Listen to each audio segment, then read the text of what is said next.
Good afternoon, everyone. This is Adele Newton. I'm the Executive Director of CSCAN InfoCan. Thanks for joining us today for our latest in the Podium webinar series.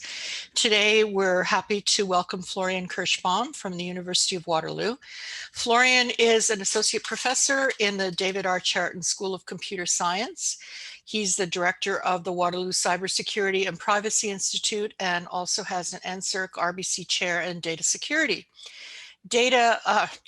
Florian won one of the Outstanding Young Computer Science Research Awards in 2019, and he's going to speak with us today about his work. And so I'm going to pass it along to Florian. Before I do, I will say that Florian has asked if you have any questions during his talk to just put them in the chat, and either he will answer, or I'll interrupt him to let him know there's a question there. He's happy to answer questions during the talk. So Florian, over to you. All right, thank you very much, Adele. Thank you for having me in this setting here. I tried to summarize a little bit of recent work that we have done on joins over encrypted data, and which is a specific subject in my broader area of security and privacy in data science. And I wanted to see a little bit here, put different kind of results that we had into a context. So I hope you enjoy it a little bit. And as I said, if you have any, as Adele said, if you have any questions, either speak up, just unmute yourself and speak up, or put it in the chat, and I will try to answer immediately. Okay, I need to click this. Okay. All right. So the context of this specific problem is set in the cloud.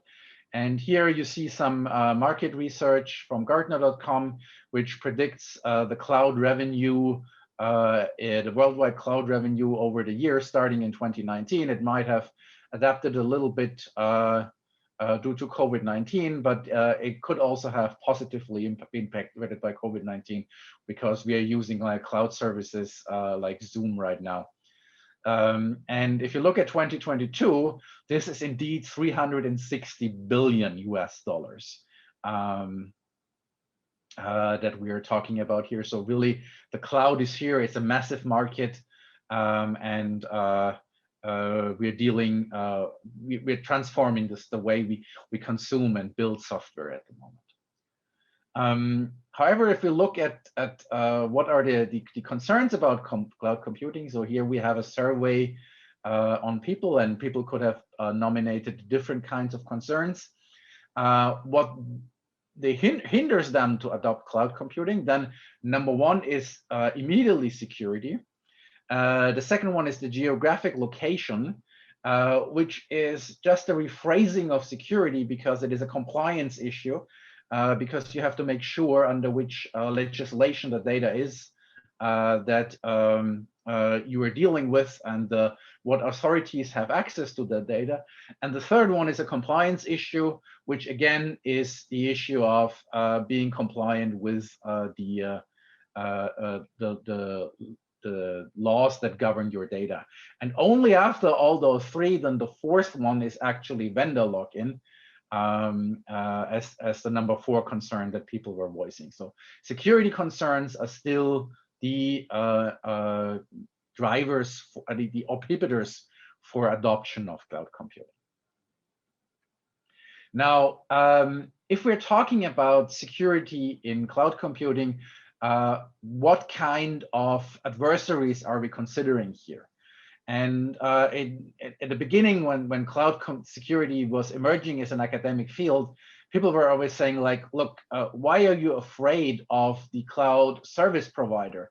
There is very little chance that Google, Microsoft, or Amazon are actually overnight are going to turn evil and infiltrate, use the data that you have stored in the cloud.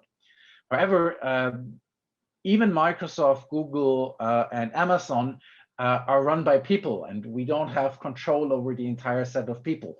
So there might be malicious insiders that have targets. And anyone who has seen a cop movie in recent years police movie in recent years has seen that there is some police officer who goes to the data analyst and says, like, could you pull up the data on that person here and there? I want to know X, right? And this is exactly the kind of thing that a malicious insider can do. And whether or not you would like to have that is the question that the people having concerns about cloud adoption raise.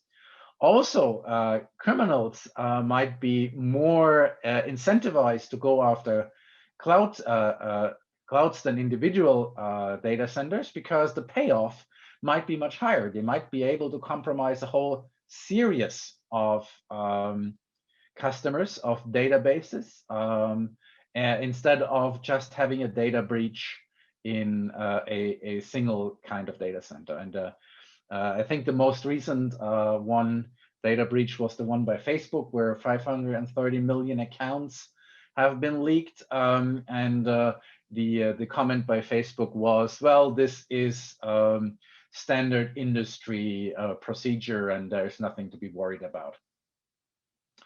And last but not least, we have also the issue that comes up with these compliance concerns, is that we have nation state actors that directly or indirectly, either with the knowing of the cloud provider or without knowing the cloud provider, knowledge of the cloud provider, use the data that is stored in clouds.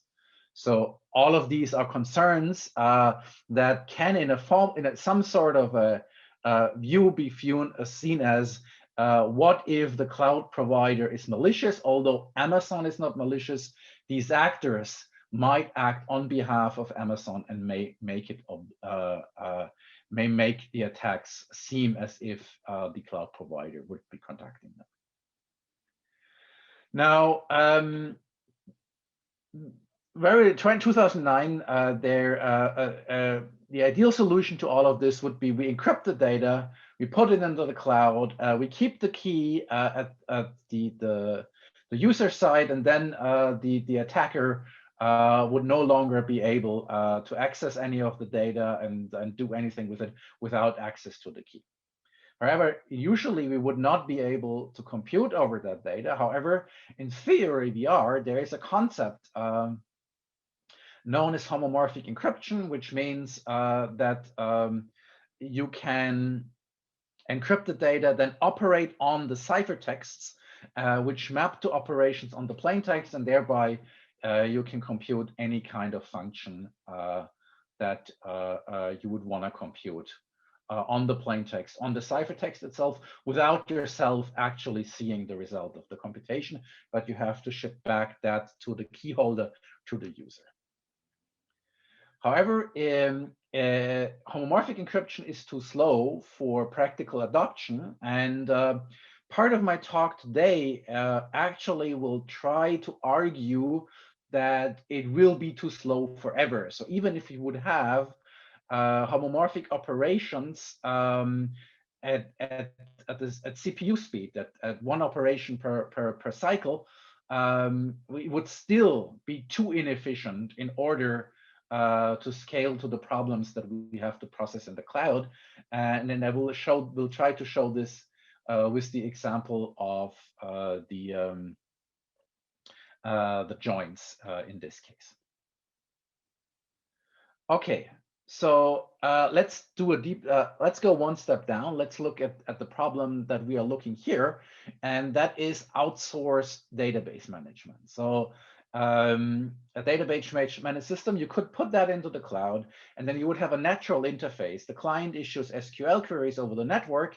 The cloud center processes those queries in its database and would answer that. Now, if you remember the initial slide by the Gardner projection, then you see that there is something which they call DAAS. However, that is not database as a service. That is actually desktop as a service. So database as a service is a known concept for a long time, but it's not really that's successful because there are a lot of issues in deploying databases in the cloud. However, if you deploy software in the cloud, so if you have software as a service, which is by far the largest cloud market, then what you usually do is you tier your data center, right? So you have a tier in which the application server runs, and you have a tier in which you have the database. And that separation between the application tier and the database tier is the same kind of interface, the same kind of separation that if you would put just the database into the cloud. So it makes a lot of sense to put a key into the application server and run encrypted data before putting it into the database, even if you're in the same cloud, but in different tiers of the data center, because the database administrator will only have access to the database, whereas the web application server developer and administrator will only have access to that tier. And controls can be taken in order not to allow arbitrary queries to the database. So database as a service is a useful concept, even if we do not use it per se in cloud infrastructures right now so much. Now, if we're talking about databases, there is a specific problem that we have to address. And particularly we're talking about relational databases. So here I have two tables. And particularly these are two tables about the three papers I'm going to talk about today. So you have the paper IDs 1 to 3 in the green table on the left. Then you have the author ordering and the author ID, which matches to the ID in the author table, where you have the different type of authors that have written these type of papers. The papers have actually more authors, but they wouldn't fit on this screen nicely anymore. So I took an unfair selection of authors of the papers that I'm going to talk about. And if you now, for example, ask a query like, give me the first name and the last name of all of the authors of paper 3, then I have to do a join over the author ID in the green table to the ID in the right table. And this is an Equi join, so if the two are equal, then I can use the author order and the paper ID information in combination with the author names. And I would get those three names, Simeon, Florian, and Douglas, which are in that order also the three authors of this third paper I'm going to talk about today, and how to compute these types of joins over encrypted data. Now, if you look at this in a different way, then you have something which I call the join pattern, right? So you have the 6 rows of the brown table on the left and the 8 rows of the green table on the right. And if the two are equal between the 2 rows, then I have made a black dot in that cell. And if the two are not equal, then I have made a gray dot in that cell. So overall, these 8 gray dots, this is what I call the join pattern of these 2 tables, or the join pattern of this specific query that would do a join over the entire 2 sets of tables. The important thing is, if you have no knowledge about the data tables in the first place, then and because they're encrypted, then the knowledge about the join pattern is that any cell could be part of that join pattern, right? So you could have 2 tables that have the same attribute in all of their rows, then the entire table would be black dots. Or you could have none that match, then the entire table would be gray dots. And pretty much many, or not all, but many different patterns are possible join patterns that could be the case between those two tables. So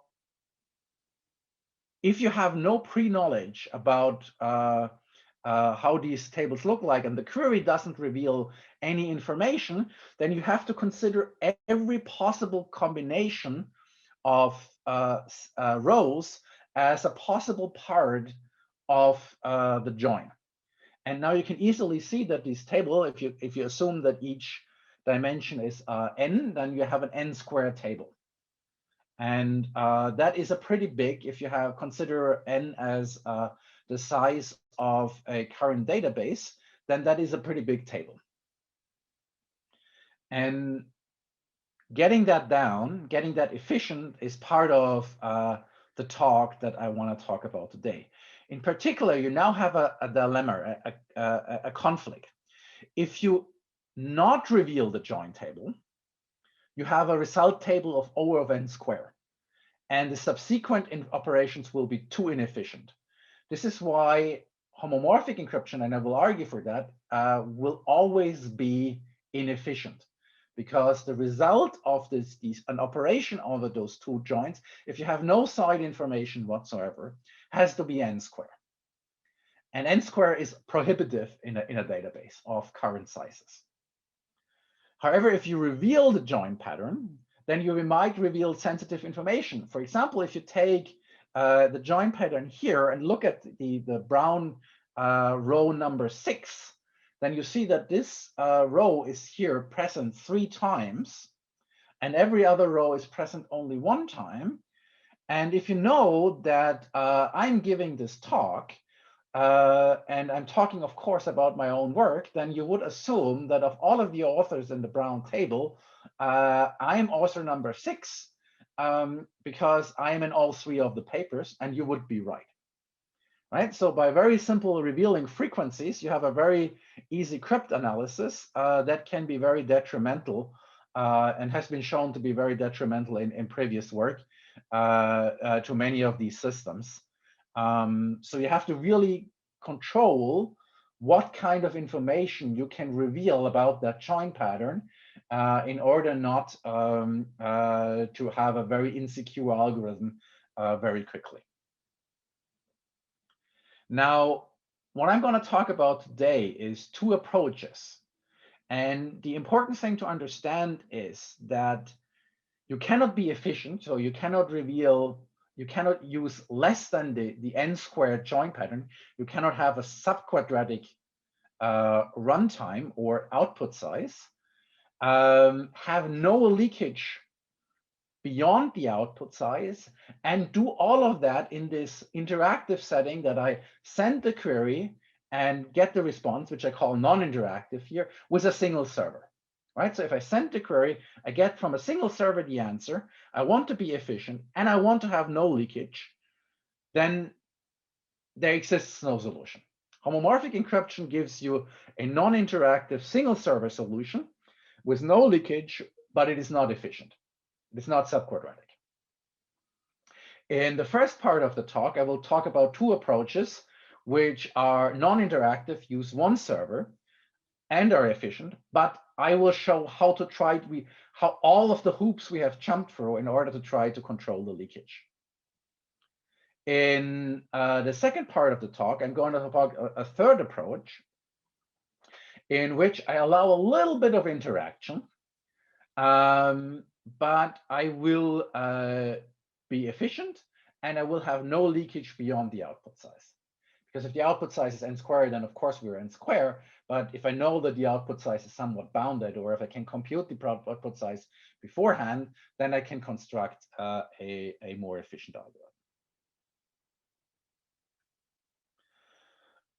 All right, so we jump into the first approach, and this approach has some history. So in 2002, so almost 20 years ago, people were proposing to use deterministic encryption. On the left side, you see two deterministically encrypted tables, and you immediately see the join pattern. This is just two dummy tables with no further meaning, but you see that the first row in table A matches the second row in table B, and the third row in table A matches the second and third row in table B. So we can deterministically encrypt each value. We don't even have to change much in the database system. Particularly, we don't have to change the join algorithm, the join operator. All of this is very fast because operations operate just the way before as with an equality comparison. However, if you're a snapshot attacker, retrieve the entire database. Then you retrieve the join pattern, you retrieve the frequency of items, and it has been shown in these attacks that pretty much there is not a lot of security left. Then there has been a second approach, which is very famous, which is ScriptDB by Popa et al. And they did their work at MIT. And their idea was to onion encrypt each deterministic encryption. So if you have a cold database, that means a database which no queries were run on, or not many queries were run on, then this database doesn't leak much information or no information at all. So you can break in, everything is encrypted. You see that here the encryption on the left is cold. However, once you want to do a join, you simply decrypt, you remove the outer layer of the encryption, you revert to deterministic encryption, and then you perform the same algorithm as before. And if you have done that often enough, your joins will be on a hot database where many queries have been performed. The algorithm will be very fast again. However, the hot database again leaks the joins pattern, leaks the frequency, and again the system has been attacked, and not a lot of security, not a lot of confidentiality was left. So when we looked at that paper, we were starting from a different kind of observation, right? If you remember our queries here, and if I do a query like, give me the last name of the author of paper 2, which has the first name Mazume, right? Then if I look at table 2, then I see in blue all the papers with the paper ID 2, and that is my selection of table 2. And I see on the right the table, the selection of Mazume, which is only one row. And if I now look at the join pattern, then only these two here, this join pattern between those two twos, is the join pattern that I would have to reveal for this specific query. Right, so I neither would have to reveal the entire table, and I could condense it to this very small projection here. Now, we have published this paper, as you see, at ICDE 2019, and the idea is basically to replace the onion encryption, which is called the key policy attribute-based encryption, or KPABE. And in KPABE, you encrypt your data with an attribute. And if you remember, if you go back here to the table on the left, you see the first two rows are Florian and Mazume. So I would encrypt the number 1, which is my join value, with Florian, and number 2 with the attribute Mazume, and so on and so forth. Then I would generate a key which carries the policy, and the policy is the attributes values that can match those attributes. In which case I would say, look, in my selection, I want the author with the first name Mazume, and I create a key for that. And then I would try to decrypt those. And if I decrypt the first entry, I basically get a decryption error. And if I decrypt the second entry, I get the value 2 for matching actually the join attribute. So this works very well for this query right now. And the other good thing that to observe is that what it does, it forces you to do the selection on Mazume, on the value number 2, before you actually do the join. Right? So KPB enforces you that you can only decrypt selected attributes, So if the natural thing is to do the join, the selection first, and then do the join, because that also reduces complexity. And query planners in SQL databases do that right away. This is the natural thing that they do. And therefore, we have the good thing here that the security of our encryption scheme and the performance optimization of the query planner are actually aligned. They are not in conflict. They go into the same direction. However, so the result that we see is that the KPE encryption replaces the onion encryption, so we encrypt the deterministic encryption. So the hot database is only partially decrypted instead of the entire column. So the jobs on the hot database are still somewhat fast.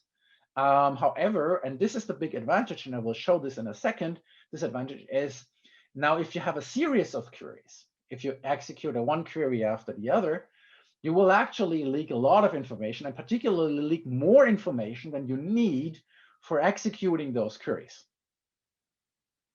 So why is that? So if you look again at these tables, and we have again the same first query, select last name where author name, first name is Masume from paper number 2, and then select last name from paper number 1, where the first name is Florian, right? So in the case name for Florian, we have two Florians here. We have Florian Hahn and we have Florian Kerschbaum. So the join attributes for 1 and 6 will be decrypted, and they are indeed necessary to perform the second query on the paper number 1, but because the selection for paper number 2 also matches the green row number 5, the 6 here as the author ID will also be decrypted. And we can now match the decrypted ID 6 here against the encrypted ID 6 in the author table. And you will learn, in addition to the join pattern that you've already learned, you will learn that I am also an author of paper number 2. So author 6 is also paper author of number 2. However, that is not a result in any of those two queries. So you learn actually more than what is necessary. And we want to address this, or we have addressed this in a second paper, which is currently on Arxiv. And the idea here is that we use yet another encryption scheme, and key policy-based attribute encryption is already an instance of the broader class of functional encryption. We use an even more powerful functional encryption scheme here. We use something which is called inner product encryption, and I will explain what that is, such that the description result matches of the inner product encryption if the join values match. So what is inner product encryption? In inner product encryption, the plain text is a vector, a numeric vector. And the key is also specific to a numeric vector in another numeric vector. And the decryption is the inner product of those two vectors, so the dot product, the sum of the element-wise product of the two vectors. However, we have a specific instance of an inner product encryption where we do not reveal the inner product or whether or not the inner product is 0 or not, but we actually reveal a one-way function, like a hash function, like a cryptographic hash of the inner product. So how do we construct these vectors that we need to put in to the inner product encryption? So if we encrypt a value in the table where we have seen a value of, for example, a join value of A, which is an abstract value, and a selection attribute of X, then we will put into the table in the encrypted database, we will put a vector which has a hash of the join value and a hash of the selection attribute raised to increasing powers, where the number of powers depends on the type of queries that we want to admit, and all of those selection attributes randomized by a random number one. Into the query, into the key that we use to decrypt for a specific query, we put what I call here a fresh key K, and selected attributes that we want to match, like Masumi or Florian. And we will create coefficients for a polynomial such that the zero values for that polynomial are at the places at the values of those selected attributes. So we create a polynomial that has null values at those selected attributes. We randomize the polynomial again. And if we compute the inner product of those two vectors, we will see that if the attribute vector in the database is actually in the selected attribute values, then we will get an inner product of the hash of the join value times the key K that has been freshly chosen for that query, or otherwise we will pretty much get a random result. Florian? And yes. Ray Safavinayani has raised her hand, so I'm going to allow her to talk if she'd like to ask a question. Okay. Yeah, Ray, I've unmuted you. Sorry, it was a mistake. So. Oh, okay, there you go. Sorry. But good to have you, Ray.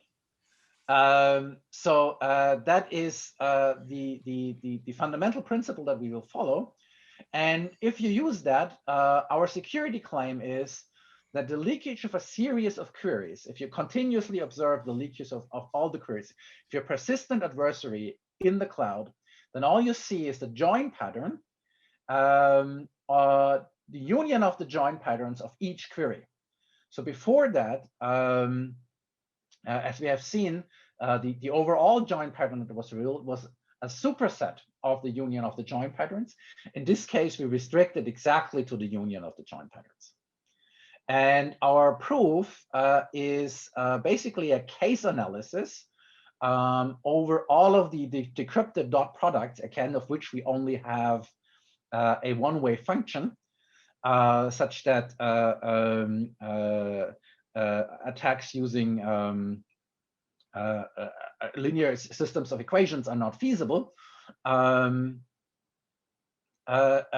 have a case analysis over all of the cases where we have non-equal query IDs, so different queries, join values, or selected attributes, and we have the overall 8 cases.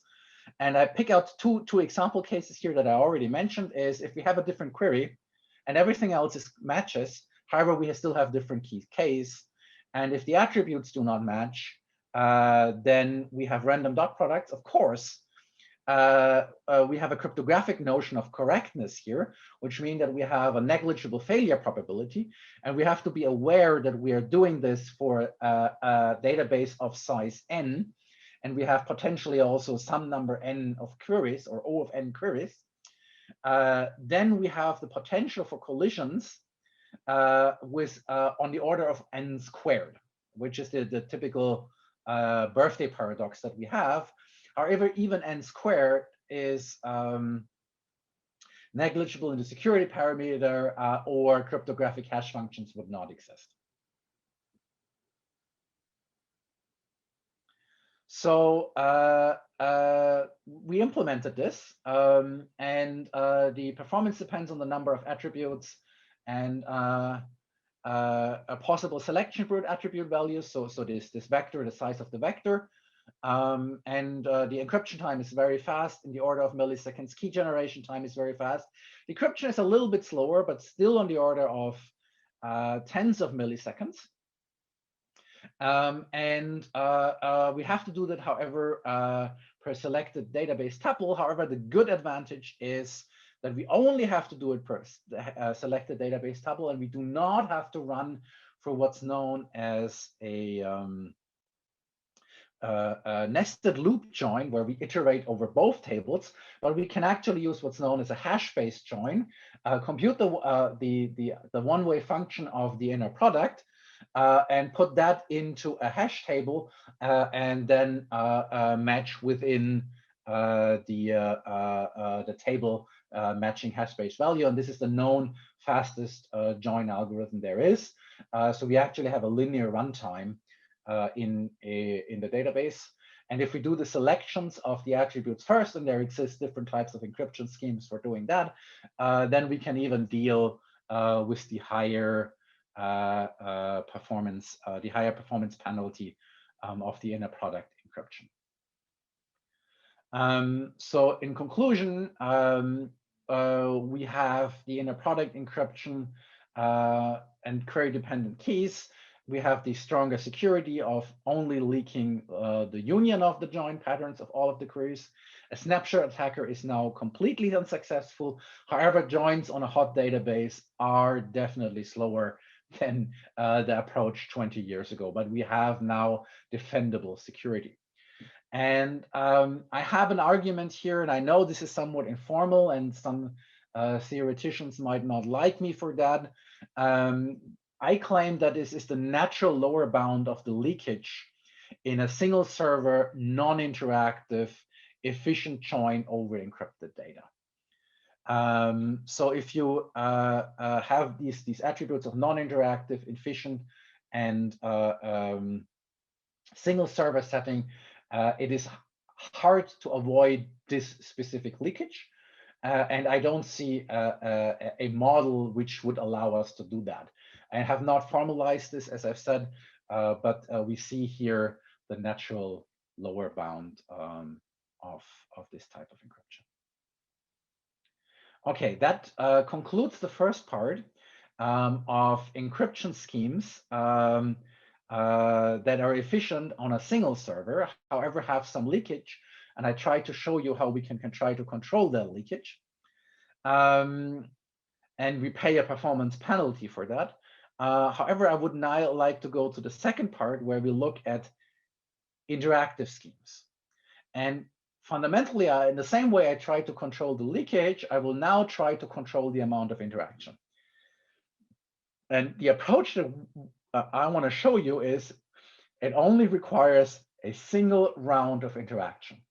One question that basically the server can ask the client or some other form of the client suffices in order to achieve a much more efficient and less leakage even in the result. So this is what's called oblivious joins. And the idea is in the context of hardware encryption here. So we have something like what's called a trusted execution environment, and we want to perform the same instructions, the same memory access. So basically a circuit for performing a join. We want to do always the exact same operations, same instructions, same memory access. So no data-dependent memory access. And then we come into this, this circuit model. And this was originally introduced in 2006. However, the best previous solution, and there was a number of people that have been working on this, even very famous researchers with famous affiliations.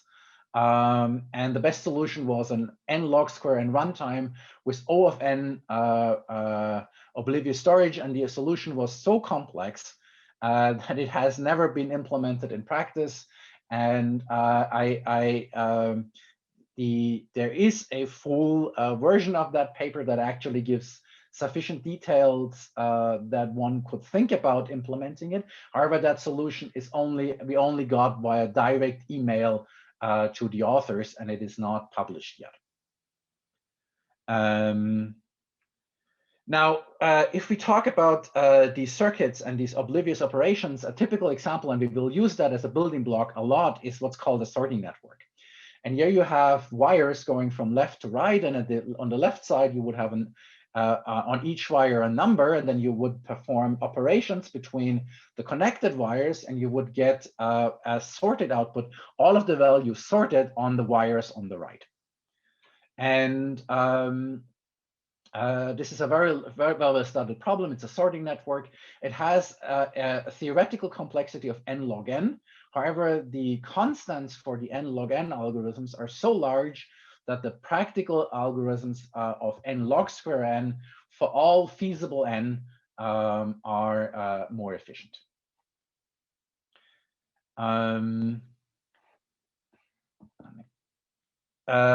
Now, how we are going to go about this.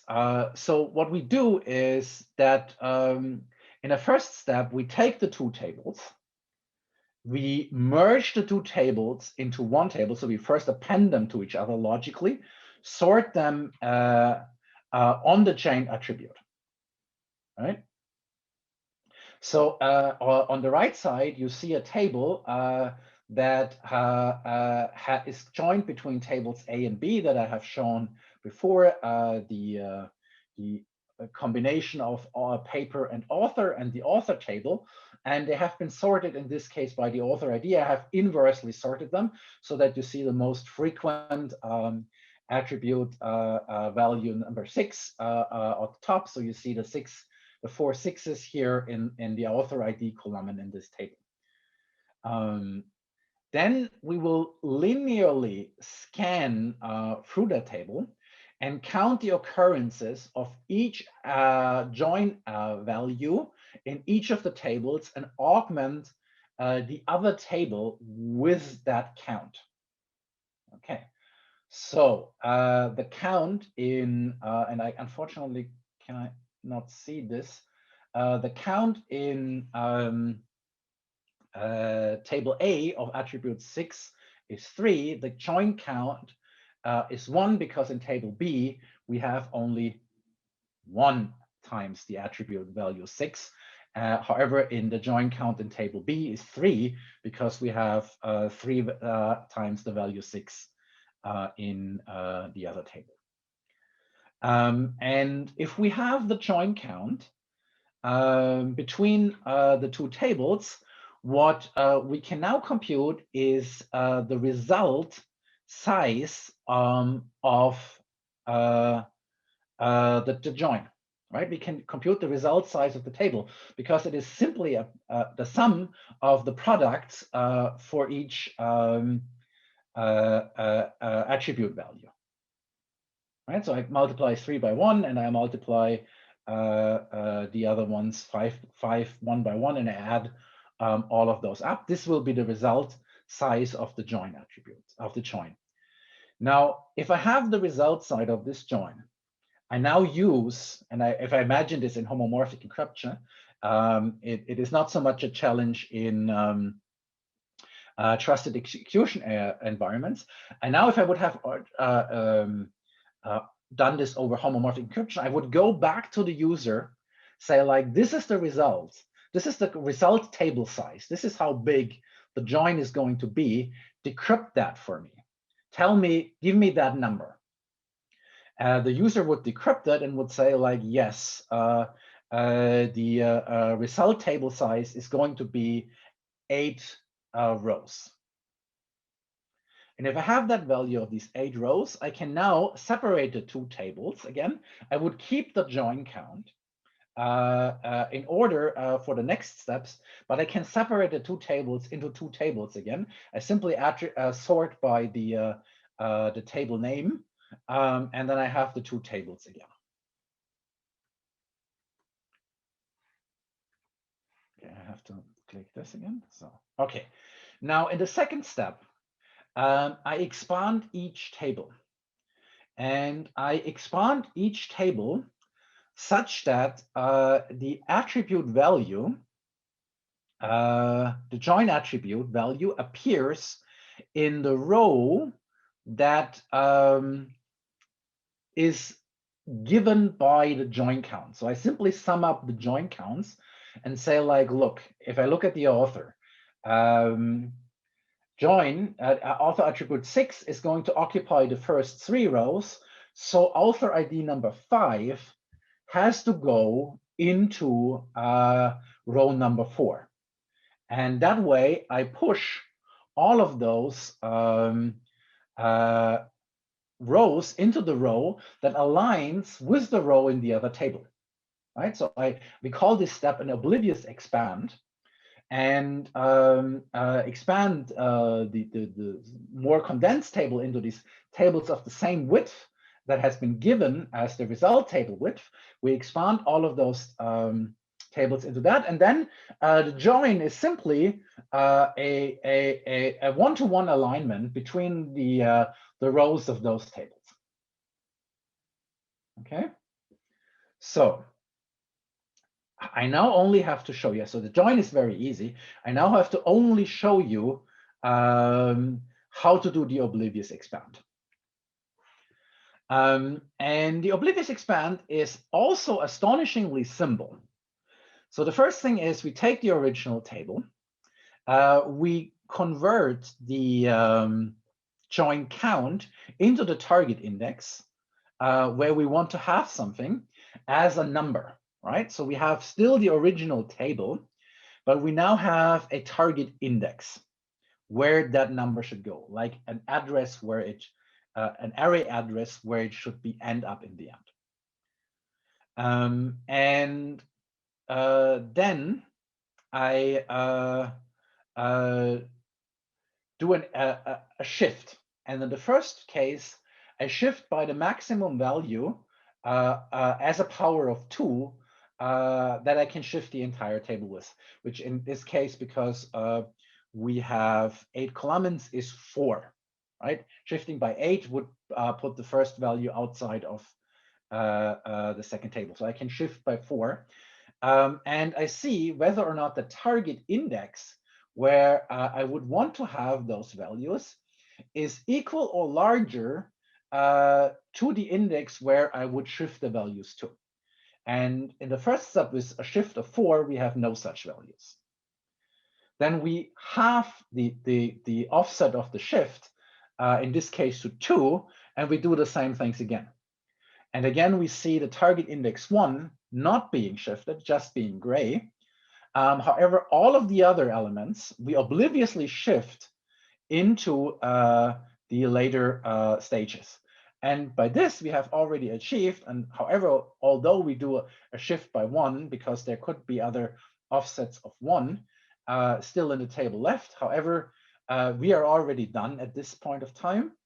And have shifted everything into the final alignment for the table that we would need for this table, this author ID table. And of course, it's very easy to see, since we have the offset of the shift in each step, and the maximum offset of the first shift is n-1, that we will need only log n steps for performing this shift. And every element is now going to be in its place in order for the shift that needs to be done.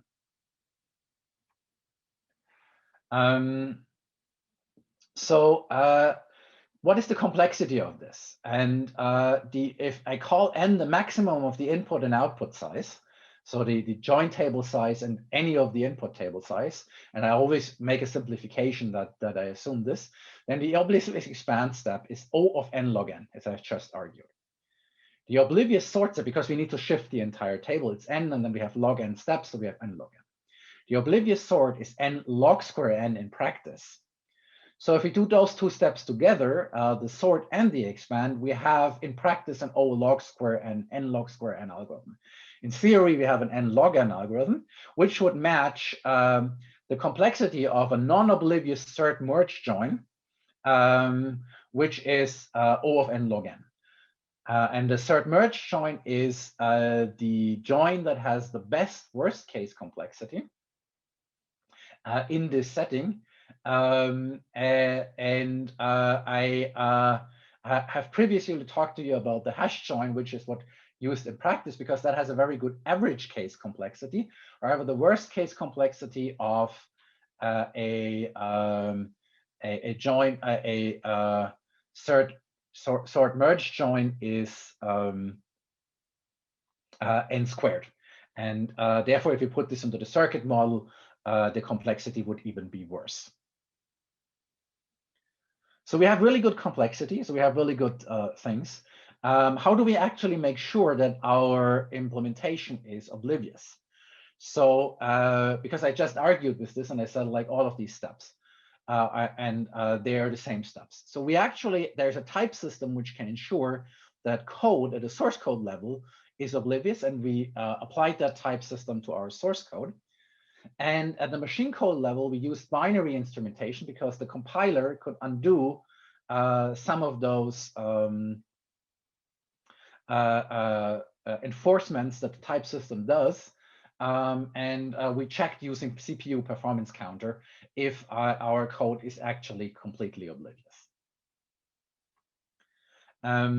We implemented this, and in this case, not in homomorphic encryption. However, we implemented it in trusted execution environment, and Intel SGX. So the SGX that you see here is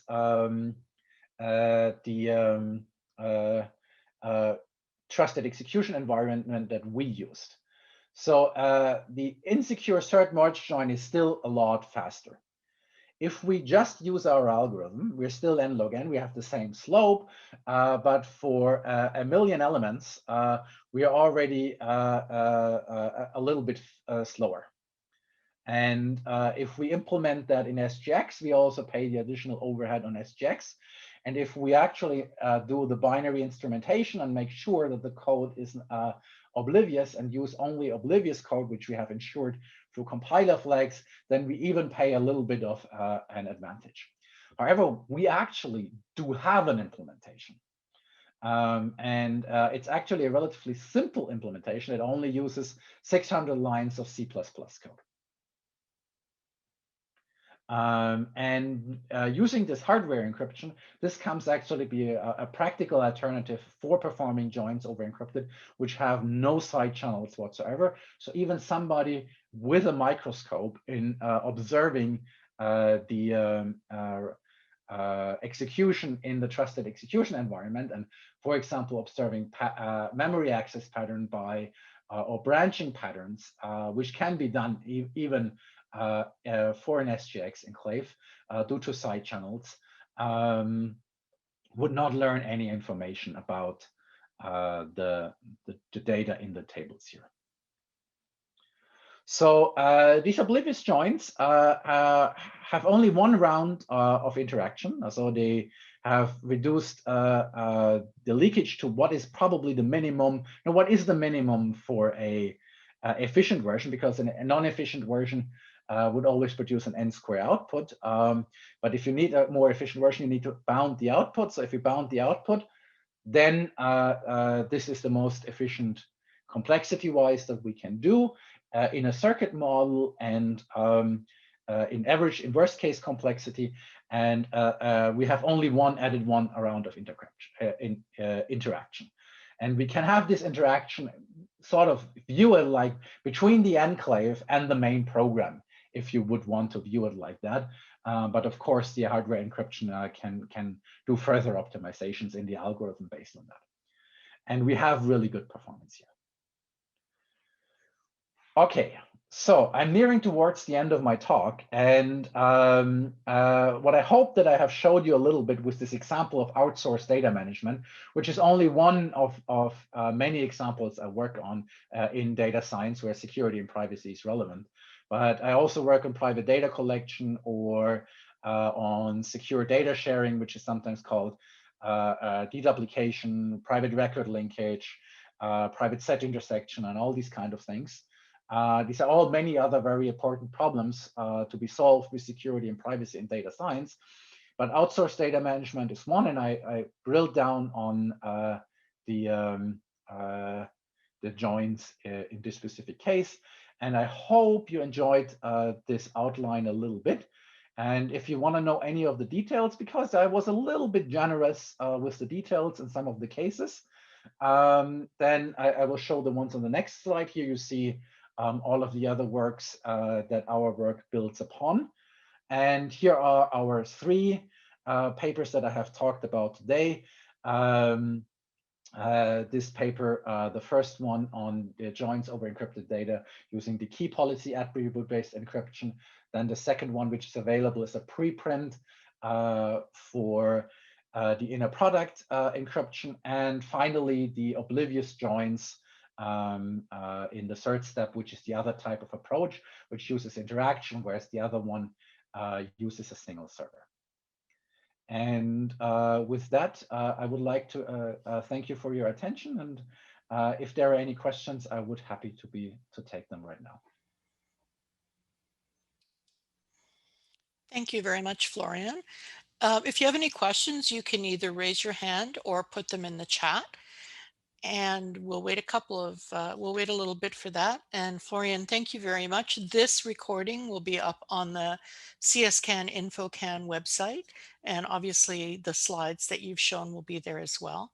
It looks like we don't have any questions. So I'm going to thank you, Florian, and end the webinar. And thanks for the people who attended today. Take care. Thank you very much. Have a good day.